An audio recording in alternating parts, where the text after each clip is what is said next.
Legacy can take many forms, right? Learn from the ones who came before. And lay the trail for the ones who come after.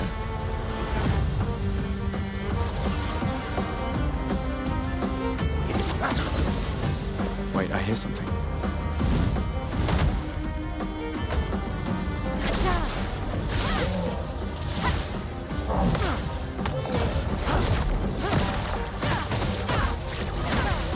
Get ready.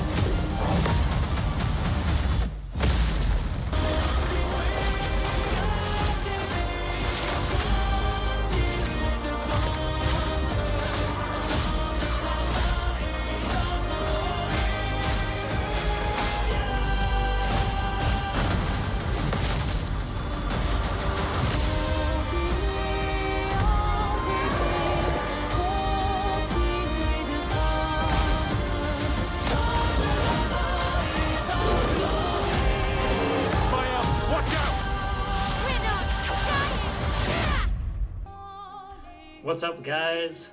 Peach Booty here, and we're going to be doing something a little bit different today. This is going to be a lot of firsts for me. So, first things first, I want to thank Sandfall Interactive for giving me a code to play Clair Obscur Expedition 33 early. So not only will this be the first time I'm playing this game early before it comes out, but it's also the first time that I'm previewing any game early, let alone doing any sort of Let's Play or streaming. That's just not something I've done before, but I had to with this game. And the last first is that I got this code for this specific preview build on Steam. I never had Steam. I don't game on PC. I play PS5, Nintendo Switch. So this is my first time playing a PC game in a long time, since I was like a kid. So I had to install Steam, make sure all that worked, and yeah. And I'm ready to play this game. I've been talking to my friends about really wanting a new JRPG that kind of gave that same feeling that like a Final Fantasy X did. A lot of people like to complain about photorealism in games and how it's taking too much of AAA studios like time and resources to get these photorealistic graphics, but I don't 100% agree with that. First of all, I think this game has great graphics, and it does have a high fidelity turn base, which you just like never see nowadays, so that's awesome. But where I do sort of agree is that I'm kind of getting sick of general realism in games. You know, like where you're just a human on Earth walking on grass. Like, oh, there's a horse over there. Oh, there's a villager giving me some side quests, some fetch quests to get 5 flowers.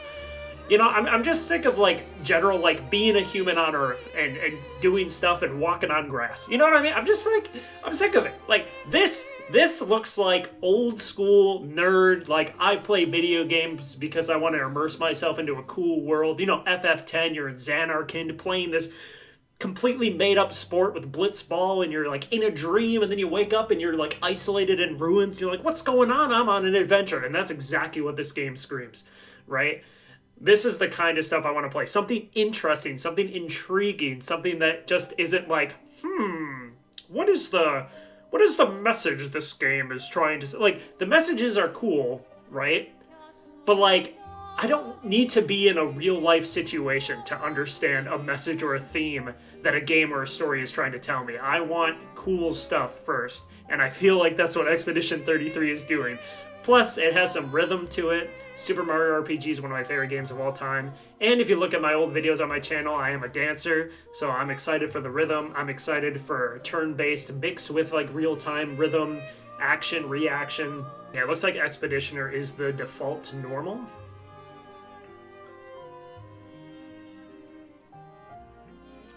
As far as doing any sort of summary on the game, I'm sure if you're watching this, you probably know generally what this game is about.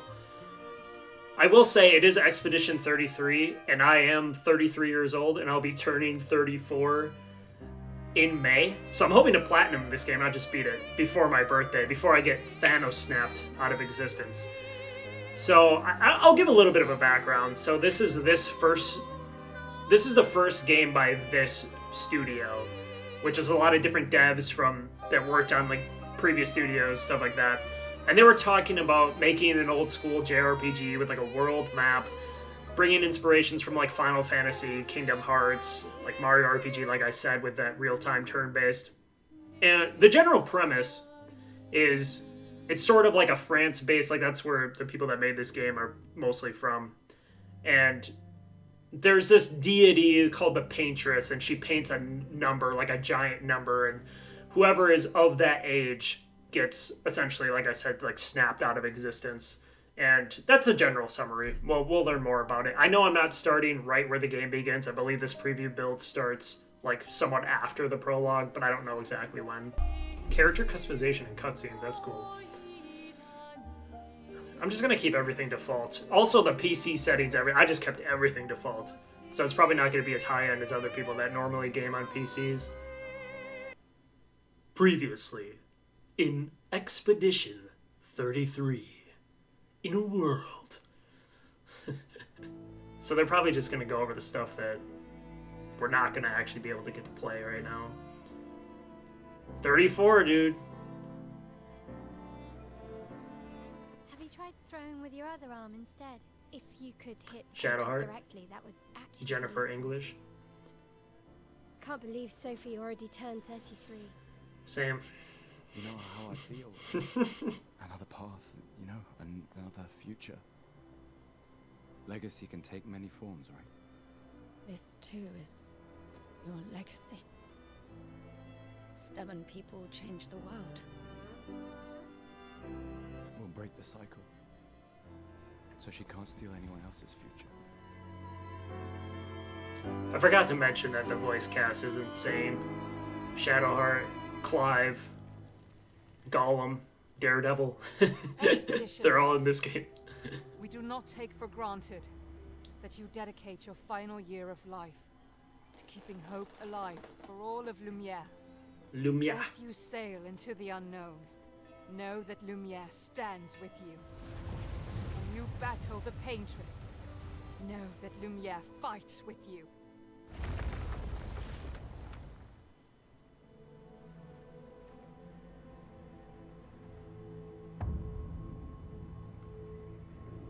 Previous expeditions, maybe? Oh, there's Andy Serkis. You're old. Oh,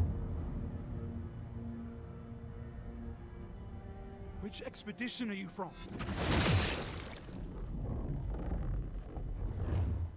Fall back! Man! I was not expecting that. To go! God, the music is so good in this game. So this is their expedition. It's got the robotic arm, it looks like.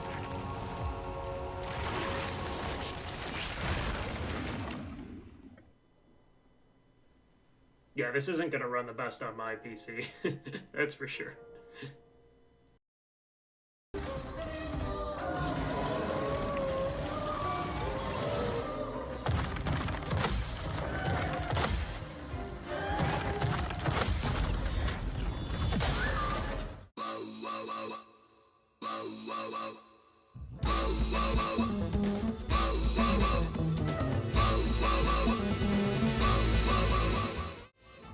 So long story short, I'm going to be using official B-roll footage because, again, I don't have a gaming PC, so my own footage isn't the greatest to be using for this video. I ended up playing the entire preview actually at my friend's house just to get a better experience.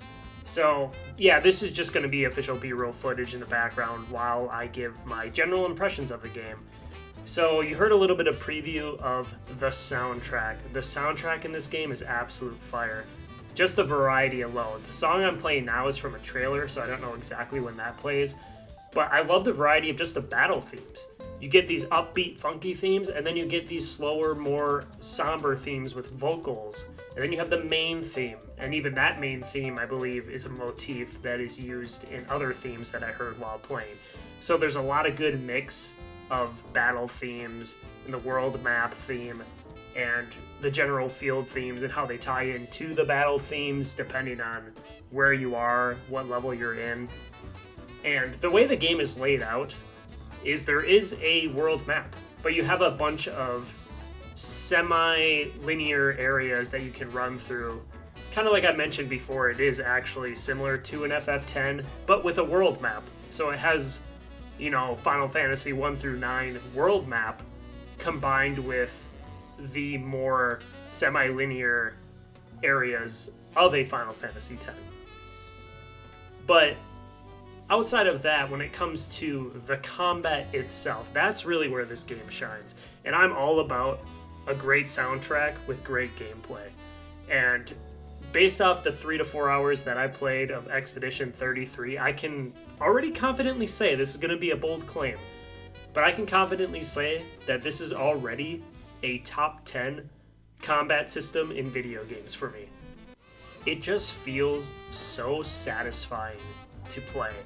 And it's not one of those games where it's really easy to read the enemy's movements and animations. It's actually quite challenging, and you can get punished pretty hard for missing a dodge or a parry. Dodging has a bigger window than a parry, but you don't get a counter opportunity. But if you get the parry, then you do get a counter. However, some bosses and enemies will do combo chains where they'll do multiple attacks, and in order to get the counter, you have to successfully parry every attack. You can still parry a few of the hits, like if you get hit with their first strike of their combo, and there's like 3 or 4 more hits, and you parry all of those, you still don't get the counter. However, you don't take damage on any of the individual hits you do parry. There's also some attacks that some bosses and enemies will do that you will have a visual cue to jump, where you can actually jump counter. And as far as what I experienced in the preview, those were always situations with the whole party, the whole expedition. And speaking of the whole expedition, when it comes to the characters, we started off the demo with what looks to be the 2 main characters, the male and the female, Gustav, and then the mage, Lune.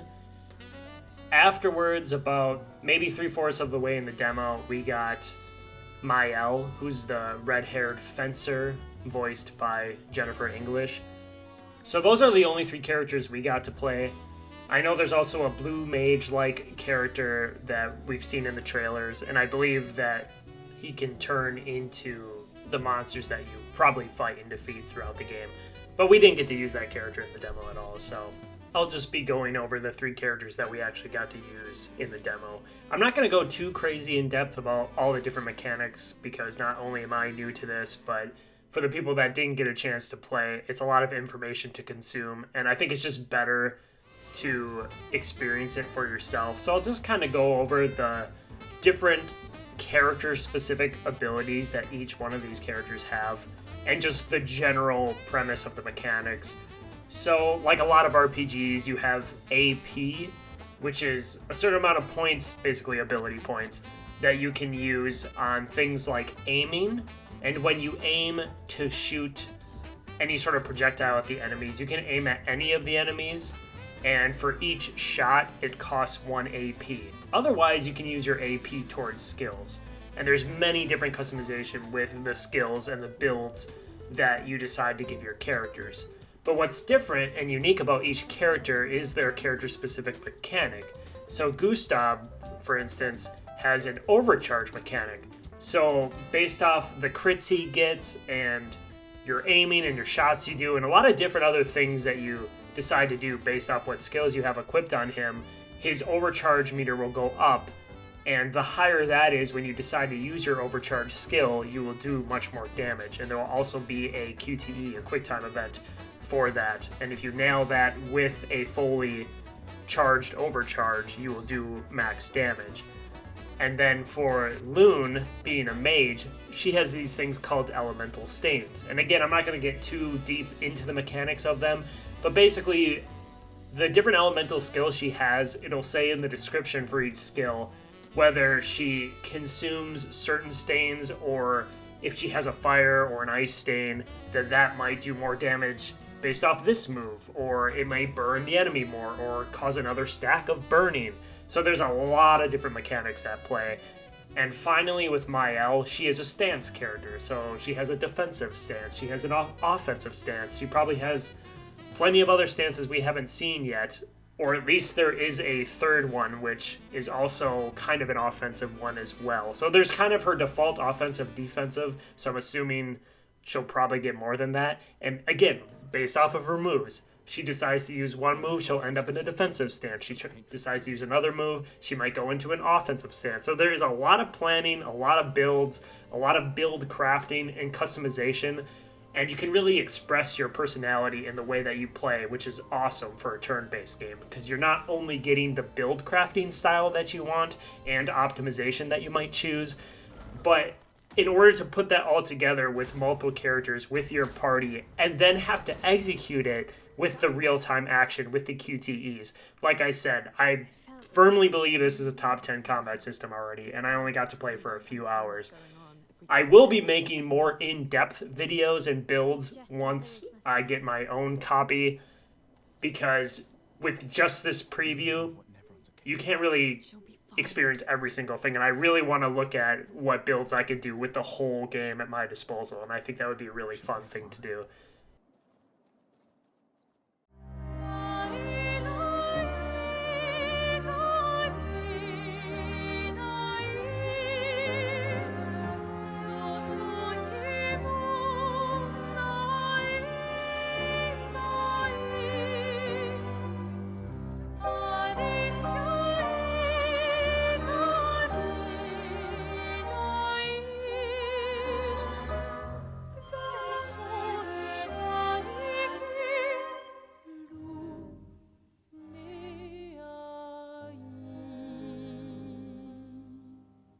And the final thing I want to say is the passion put behind this game is absolutely phenomenal. So thank you once again to Sandfall Interactive for letting me play this amazing game. Can't wait to play more. Are super excited to invite you into the world of Expedition 33. We are a small, passionate team, it's our debut game, and we can't wait for you to discover our story, our world, and our take on the turn-based genre. On behalf of everyone at Sandfall, thank you for joining us. Tomorrow comes.